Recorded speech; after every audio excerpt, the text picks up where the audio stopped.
ጤና ይስጥልኝ ቅዱሳን፣ እንደምን ሰነበታችሁ? በጌታ በኢየሱስ ክርስቶስ ስም ሰላም። ሜሪ ክሪስማስ እያልኩ ሲዘኑ የክሪስማስ ሲዝን ነው።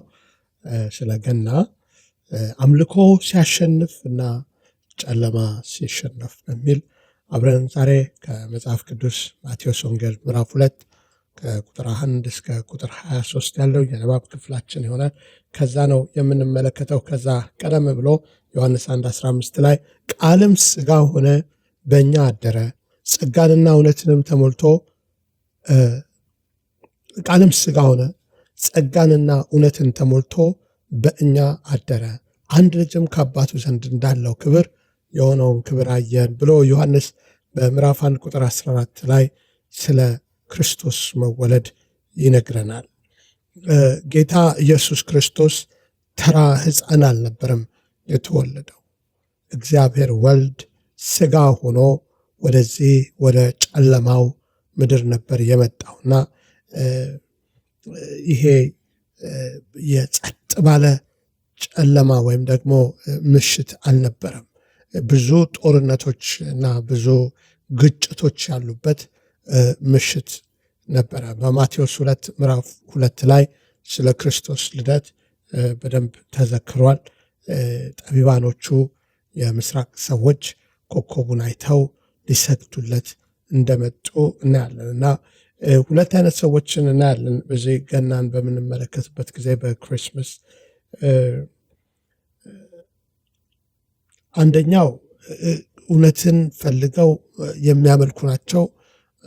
ሁለተኛዎቹ ደግሞ የእግዚአብሔርን ፍቃድ የሚዋጉ ናቸው ወይም ደግሞ የሚቃወሙትን እናገኛለን። ሁለቱም የእነዚህ የሰባ ሰገሎች በምስራቅ ኮከቡን አይተው ሊሰግዱ የመጡ እነዚህ ሰዎች ከሌላው የተለየ ሰው ኃጢአተኛ ያልነበሩ ቅዱሳን ልንላቸው አንችልም።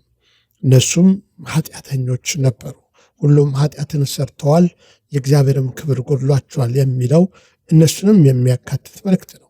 በብሉይ ኪዳን የነበሩት ነቢያት ሁሉ የክርስቶስን መምጣት የእርሱ መጥቶ የሰው ልጆችን ኃጢአት እንደሚወስድ በሩቅ አይተው የሚጠባበቁት የመሲሁ መገለጥ ነበረ። ያ ነው እንግዲህ ቅዱስ የሚያደርጋቸው። ዕዳችንን ኃጢአታችንን የሚከፍልልን ይመጣል የሚለው እምነት። እኛ ደግሞ እዚህ አልፎ ያለነው ሰዎች ከፍሎልናል ብሎ ያለው ዕዳችንን ከፍሎልናል ብሎ ያለው እምነት ጻድቅ እንዳደረገን ማለት ነው። በማቴዎስ 2 ከቁጥር 1 እና 2 ላይ ይሄ ፍቃዱን የሚያበራውን ኮከብ ስንመለከት ኢየሱስ በይሁዳ ቤተልሔም በንጉሥ በሄሮድስ ዘመን በይሁዳ ቤተልሔም ከተወለደ በኋላ ነው ከምስራቅ የመጡ ሰብአ ሰገል ወደ ኢየሩሳሌም መጡ። የተወለደውንም የአይሁድ ንጉሥ ወዴት ነው? ኮከቡን በምስራቅ አይተናል፣ ልንሰግድለት መጥተናል አሉ ይላል። እነዚህ ሰዎች ምንኛ ትልቅ መረዳት እንደነበራቸው ማወቅ ይቻላል። ያውቃሉ ከብሉይ ኪዳን ጀምሮ የነበረውን ስክሪፕቸር። በሙሴም ሕግ ሌላ አማልክት አይኑሩልህ፣ ከኔ በስተቀር ለሌሎች አትስገድ፣ ለምስሎች አትስገድ፣ ለፍጡራን አትስገድ የሚለውን ሐሳብ እነዚህ ሰዎች ያውቃሉ። ስለዚህ ይሄ ለዚህ ዝም ብሎ ተራ ለሆነ ሕፃን አይደለም፣ ቃልም ሥጋ ለሆነው አምላክ ሰው ለሆነው አምላክ ሊሰግዱ እንደመጡ እናያለን። ከዛም ሲዘላብጡም አታዩም፣ ወይም ኮንፊውዝድ ሆነው ቆይ እስቲ ደግሞ ለልጁም ለእናቱም እስቲ ስግደት እናቅርብ ሲሉ አታዩቸውም። ለመለክ የሚገባው ማን እንደሆነ አውቀው በትክክል ሲሰግዱ እናያቸዋለን። ምናልባት ለዚህ ነው ጠቢባን የሚለው። ጥበብ ነው። እግዚአብሔርን መጽሐፍ ቅዱስ ሰነፍ በልቡ እግዚአብሔር የለም ይላል። ወይም እንግሊዝኛ ላይ ሰነፍ በልቡ የሚለውን the fool says there's no God. the fool somebody who is foolish የሆነ ሰው ሞኝ በልቡ አምላክ የለም ይላል እንደሚለው ነው። ስለዚህ እነዚህ ሰዎች ጠቢብ ያደረጋቸው የክርስቶስን እውቀት በመንፈስ መረዳት መመራትና መነዳት ምን እንደሆነ የሚያውቁ ሰዎች ነበሩ። ከእስራኤል ወገን አልነበሩም። ነገር ግን በመንፈስ ቅዱስ መገለጥ ምሬት ኮከቡን አይተው ትንቢቶችን ተመልክተው አምልኮም የሚገባውን አምላክ በመዝሙር 25 ቁጥር 14 ላይ የእግዚአብሔር ምስጢር ከሚፈሩት ጋር ነው፣ ቃል ኪዳኑንም ያሳያቸዋል ይላል። ይሄ እግዚአብሔርን የመፍራት እግዚአብሔርን መፍራት እኮ ሰው እግዚአብሔርን ሲፈራ ንስሐ የሚገባው በኃጢአቱ ንስሐ ይገባል፣ በክርስቶስ ኢየሱስ ደም ይታጠባል። ኢየሱስ ክርስቶስን የግል አዳኙ አድርጎ መቀበል የእግዚአብሔርን መፍራት ምልክት ነው። ራሱ ምሳሌ 8:18 ላይ የሚወዱኝን እወዳቸዋለሁ፣ በትጋት የሚሹኝም ያገኙኛል አለ። አሜን። ስለ ልጁ የሚናገረው ክፍል ነው። እግዚአብሔር አስቀድሞ ያሳየውን ዋጋ ለሚሰጡ ሰዎች ሁልጊዜ የበለጠ መገለጥ ይሰጣቸዋል። ራእይ ኢንፎርሜሽን ለሚፈልጉ ሳይሆን ለሚያመልኩ ሰዎች ነው የሚሰጠው መገለጥ የሚያገኙት። ኢሳይያስ በምዕራፍ 29 ቁጥር 13 ላይ በፍጹም ልባችሁ በፈለጋችሁን ጊዜ ታገኙኛላችሁ። ስለዚህ በዚህ የገና ወቅት አቅጣጫ ያስፈልገናል። እንደ ሄሮድ የተጨነቀ ልብ፣ ፍርሃት በቅናት የተሞላ ልብ ሳይሆን እንደ ሰብአ ሰገል ለአምልኮ የተዘጋጀ ልብ ይዘን ወደ እግዚአብሔር ስንቀርብ ማለት ነው። የጥበብ ሰዎች ያመልካሉ፣ ሄሮድ ደግሞ ያሉት ይጨነቃሉ። ማቴዎስ 2 ላይ ከ3-8 ሄደን ስናነብ ንጉሥ ሄሮድስ በሰማ ጊዜ ደነገጠ። ንጉሥ ሄሮድስ በሰማ ጊዜ ምዕራፍ 2 ቁጥር 3 ላይ በሰማ ጊዜ ደነገጠ። ኢየሩሳሌምም ሁሉ ከእርሱ ጋር የካህናትም አለቆች፣ ሕዝቡም ጻፎችም ሁሉ ሰብስቦ ክርስቶስ ወዴት እንዲወለድ ጠየቃቸው። እነርሱም አንቺ ቤተልሔም የይሁዳ ምድር ከይሁዳ ንጉሶች ከቶ አታንሽም፣ ሕዝቤን እስራኤልን የሚጠብቅ መስፍን ካንቺ ይመጣልና ተብሎ በነቢዩ እንዲሁ ተጽፏልና በይሁዳ ቤተልሔም ነው አሉት ይላል። ከዚያም በኋላ ሄሮድስ ሰብአ ሰገልን በስውር ጠርቶ ከጠራቸው በኋላ ኮከቡ የታየበትን ዘመን ከእነርሱ በጥንቃቄ ተረዳ። ወደ ቤተልሔምም እነርሱን ሰዶ ሂዱ፣ ስለ ሕፃኑ በጥንቃቄ መርምሩ፣ ባገኛችሁትም ጊዜ ደግሞ መጥቼ እንድሰግድለት ንገሩኝ አላቸው እና እነሱም ያንን ትእዛዝ ተቀብለው እንደሄዱ ከቃሉ እናነባለን። ሄሮድስ መሲሁ መሆኑን አውቋል። የሚመጣው ከቅዱስ መጽሐፍትም መርምሯል፣ አዋቂዎችንም ጠይቋል። ግን ሊያመልክ አይደለም ልቡ ያለው፣ ለተቃውሞ ነው ያለው። አሜን። ብዙ ሰዎች አሉ መጽሐፍ ቅዱስን ከጠርዝ እስከ ጠርዝ ያነበቡ አሁንም የሚፈልጉ ከተለያየ ስፍራ፣ ግን ለማምለክ ለቃሉ ለመገዛት ሳይሆን ለክርክር፣ ለሙግት፣ ለጦርነት የሚያነቡ አሉ። እነዚህ ሰዎች እንደ ሰብአ ሰገል የውጭ ምልክቶችና የውስጥ ምሬቶች ፈጽሞ አያገኙም። በኢንፎርሜሽን የታጨቁ ይሆናሉ እንጂ በመገለጥ የተሞሉ አይሆኑም። ዛሬ ብዙ የሃይማኖት መሪዎች መጽሐፍ ቅዱስን ያነባሉ። ምናልባትም አማኝነን ከሚሉ ሰዎች በተሻለ ሁኔታ እናውቃለን ብለው ራሳቸውንም ሊያቀርቡ ይችላሉ። ትክክል ሊሆን ይችላል በኢንፎርሜሽን ደረጃ። ነገር ግን በመገለጥና በማወቅ በማምለክ ግን ፈጽሞ ጥጉም አይደርሱም። ሕይወታቸው በሰላም የተሞላ ሳይሆን በጭንቀትና በረብሻ የተሞላ ይሆናል እነዚህ ሰዎች። ያዕቆብ በምዕራፍ 2 ቁጥር 19 ላይ ሲናገር አንድ አምላክ እንዳለ ታምናለህ፣ መልካም ታደርጋለህ፣ አጋንንትም አምነው ይንቀጠቀጣሉ ይላል። ወገኖቼ አያመልኩም፣ ይንቀጠቀጣሉ በፍርሃት ያሉት እና ግን እኛ የተጠራ ነው እንድናመልክ ነው። በዚህ በገና ወቅት ብዙዎች የክርስቶስን ውልደት የዘነጉበት ዘመን ላይ መጥተናል። መረጃ ብቻ እንጂ ለውጥን የማይፈልጉ የህይወት ለውጥ በዮሐንስ 3:19-20 ብርሃንም ወደ ዓለም ስለመጣ ሰዎችም ስራቸው ክፉ ነበርና ከብርሃን ይልቅ ጨለማን ስለወደዱ ፍርዱ ነው። ክፉ የሚያደርግ ሁሉ ብርሃንን ይጠላል፣ ስራውም እንዳይገለጥ ወደ ብርሃን አይመጣም ይለናል። የአምልኮ ግን ልብ በሚኖርበት ጊዜ ወደዚህ ብርሃን መተን ጨለማችን እንዲወገድ፣ ኃጢአታችን በክርስቶስ ደም እንዲታጠብ፣ ክፉ ጋር ያለንን ስምምነት ልንቆርጠው ወደ እርሱ እንመጣለን። አንዳንዶች ሰዎች ከቅዱሳት መጽሐፍ ጋር ችግር የላቸውም፣ ግን እጅ መስጠት የማይፈልጉ ብዙዎች ናቸው። እውነተኛ አምላኬ ስንሆን እግዚአብሔር ይመራናል። ማቴዎስ አሁንም በመልእክቱ በምዕራፍ 2 ላይ ከቆምንበት 8 ድረስ ነበር ያለበት 9 ድረስ ጀምሮ ስናነበው እንደዚህ ይለናል። እነርሱም ንጉሡን ሰምተው ሄዱ። እነሆም በምስራቅ ያዩት ኮከብ ሕፃኑ ባለበት ላይ መጥቶ እስኪቆም ድረስ ይመራቸው ነበር። ኮከቡንም ባዩ ጊዜ በታላቅ ደስታ እጅግ ደስ አላቸው። ወደ ቤቱም ገብተው ሕፃኑን ከእናቱ ከማርያም ጋር አዩት፣ ወድቀውም ሰገዱለት። ሳጥኖቻቸውንም ከፍተው እጅ መንሻ፣ ወርቅ፣ ዕጣን፣ ከርቤ አቀረቡለት። ወደ ሄሮድስም እንዳይመለሱ በሕልም ተረድተው በሌላ መንገድ ወደ አገራቸው ሄዱ ይለናል።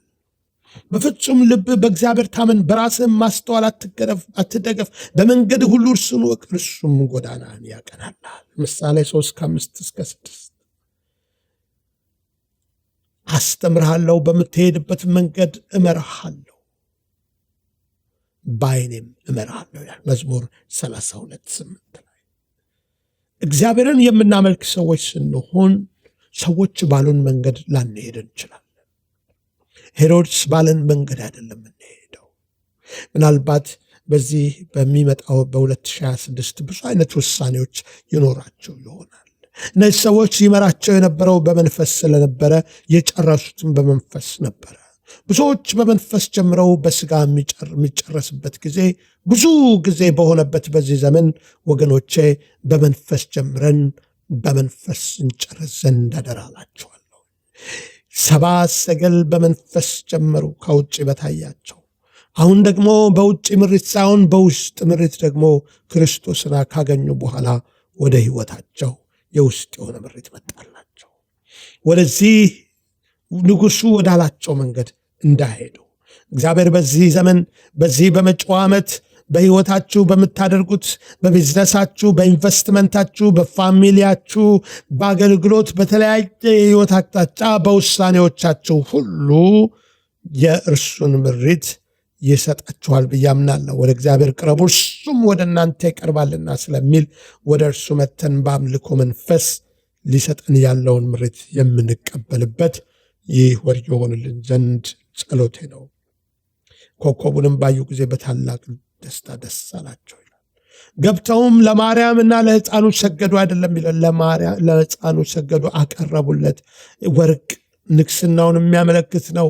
ዕጣን እሱ አምላክ እንደሆነ፣ ከርቤው ለሚሞትበት ጊዜ አዳኝነቱን መስዋዕት እንደሚሆን የሚገልጡ ስጦታዎች ነበሩ። ዝም ብለው የተመረጡ ስጦታዎች አልነበሩም።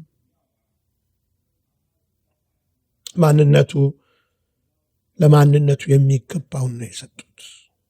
ማንነቱን የሚያመለክቱ ነገሮች ነበሩ። ሮሜ 12:1 ላይ እንግዲህ ወንድሞች ሆይ ሰውነታችሁን እግዚአብሔር ደስ የሚያሰኘውና ሕያው ቅዱስ መስዋዕት አድርጋችሁ ታቀርቡ ዘንድ በእግዚአብሔር ራእይ እለምናችኋለሁ፣ እርሱም ለአእምሮ የሚመች አገልግሎታችሁ ነው። ይህ ገና አስተዋሽ ሆነን እውነተኛ አምልኮ እንደ መስጠት ታላቅ ነገር እንደሌለ፣ እውነተኛ አምልኮ በእግዚአብሔር ፊት ተቀባይነት ያለውን አምልኮ ስናመልክ ከእርሱ ዘንድ ደግሞ ምላሽ እንደሚኖረን፣ አረማመዳችንን እሱ እንደሚመራ ቁጥር 12 ላይ ከዛ ሄሮድስ እንዳይመለሱ በሌላ መንገድ ሄዱ ይለናል።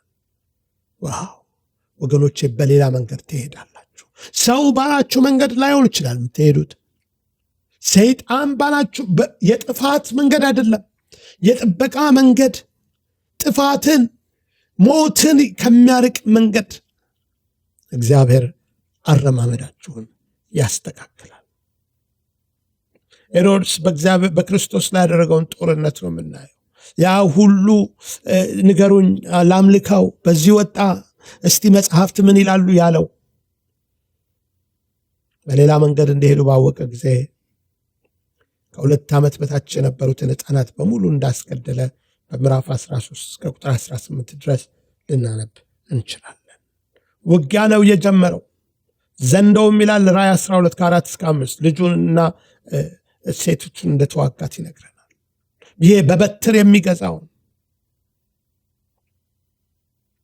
ጦርነቱ ተጀመረ። ነገር ግን የሰይጣን ሐሳብ ጨለማ ወደዚህ ምድር መጣ፣ ብርሃን ወደዚህ ምድር መጣ፣ ጨለማም አላሸነፈውም ነው የሚለን። ሰይጣን የፈለገውንም ያህል ቢጥር እግዚአብሔር ሐሳብ በውስጣችን ያስቀመጠው ይፈጸማል። እግዚአብሔር የተናገረንን ያንን እንሆናለን። እግዚአብሔር ያለንን ያንን እንሆናለን። እግዚአብሔር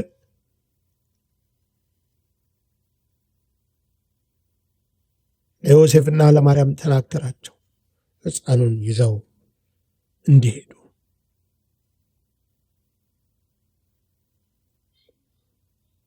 ምክሬ ትጸናለች አለ፣ ፍርዴም ሁሉ አደርጋለሁ አለ። ኢሳይያስ 46:10 ላይ እዚያ አምልኮ ይጠብቀናል። እግዚአብሔር ሲናገራቸው በምዕራፍ 19 እስከ 23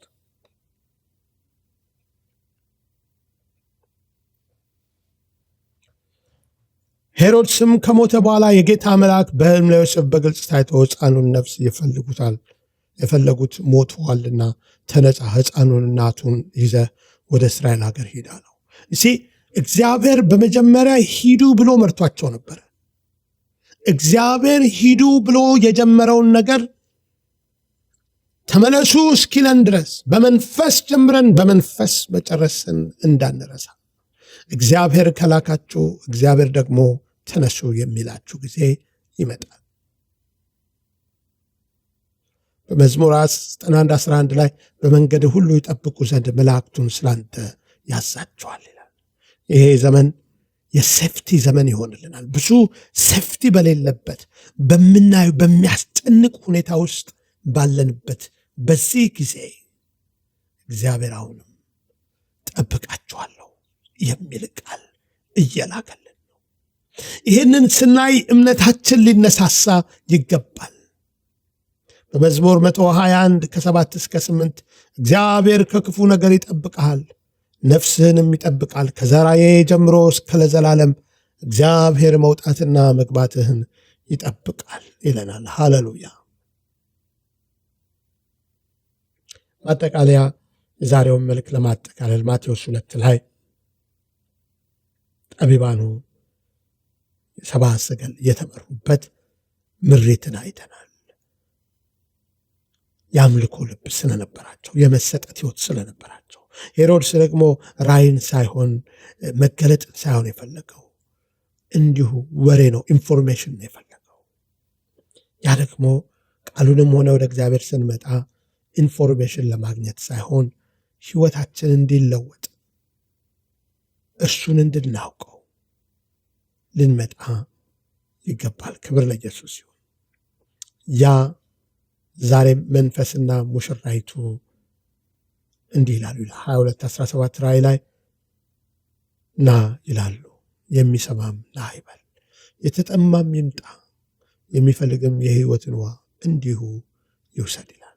ዛሬ ምናልባት ኢየሱስን የሕይወታችን ጌታ አድርገን ካልተቀበልን መጽሐፍ ቅዱስ አንብበን ሊሆን ይችላል፣ በኢንፎርሜሽን ታጭቀን ሊሆን ይችላል። ነገር ግን መገለጡ ከሌለን ኢየሱስ ና ወደ ሕይወት ይግባ፣ ኃጢአቴን ሁሉ ባፈሰስከው ደም እጠብልኝ በሉት። በዚህ ሰዓት አንተ ወደዚህ ምድር ስለመጣ አበሳዬንና ሞቴን ስለሞትክልኝ አመሰግናለሁ። ዛሬ እንደ ቃል ያንተ መገለጥ ይኖረኝ ዘንድ ወደ ሕይወት ያስገባል። በኢየሱስ ስም ስላዳንከኝ እኔ ስትል ስለተነሳ ከሞት አምናለሁ፣ አመሰግናለሁ። አሜን። ይህንን ጸሎት ጸልያችሁ ከሆነ ክርስቶስ ወደ ሕይወታችሁ እንደገባ አምናለሁ። እግዚአብሔር ሆይ ይሄ ክሪስማስ ሳምንት፣ ይሄ ወር ለብዙዎቻችን እውነተኛ አምልኮ የምናመልክበት ይሆን ዘንድ፣ የታመሙ ሁሉ ይፈወሱ ዘንድ፣ ብዙዎች በመንፈስ የጀመሩ በመንፈስ የሚጨርሱበት ዘመን እንዲሆን፣ ሁለተኛውን ግቡ እንዳልካቸው ውጡ የሚለውንም ወዴት መውጣት እንዳለም ድምፅህን ትልክ ዘንድ በኢየሱስ ክርስቶስ ስም ጸልያለሁ። ለእያንዳንዳችን የሚሰማ ጆሮ የሚያይ ዓይን ትሰጠን ዘንድ ከኢንፎርሜሽን ባለፈ መንገድ ዛሬ ኢንፎርሜሽን በብዙ ያለበት በኤአይ ብዙ ኢንፎርሜሽን ሰው በሚያገኝበት ዘመን ውስጥ ባለንበት ከዛ ያለፈውን ሰማያዊው ያንተ መገለጥና ምሪት መንገዳችንን ይመራ ዘንድ በኢየሱስ ስም ጸልያለሁ። እህቶቼን ወንድሞቼን በነገር ሁሉ ባርክ፣ ልጆቻቸውን ባርክ። እግዚአብሔር ሆይ ፈውስ፣ ጥበቃና ሞገስ በላያቸው ይሁን በኢየሱስ ስም አሜን። ይህንን አገልግሎት በጸሎት በገንዘባችሁ በዚህ ዓመት በመደገፋችሁ ላመሰግናችሁ ወዳለው ይበልጥ ታደርጉት ዘንድ ያበረታታዋችሁ ምናልባት ሰብስክራይብ ላይክ አድርጋችሁ ካልሆነ ታደርጉ ዘንድ ልጠይቃችሁ እወዳለሁ። መልካም ቀን፣ መልካም ሳምንት፣ ደህና ቆዩ።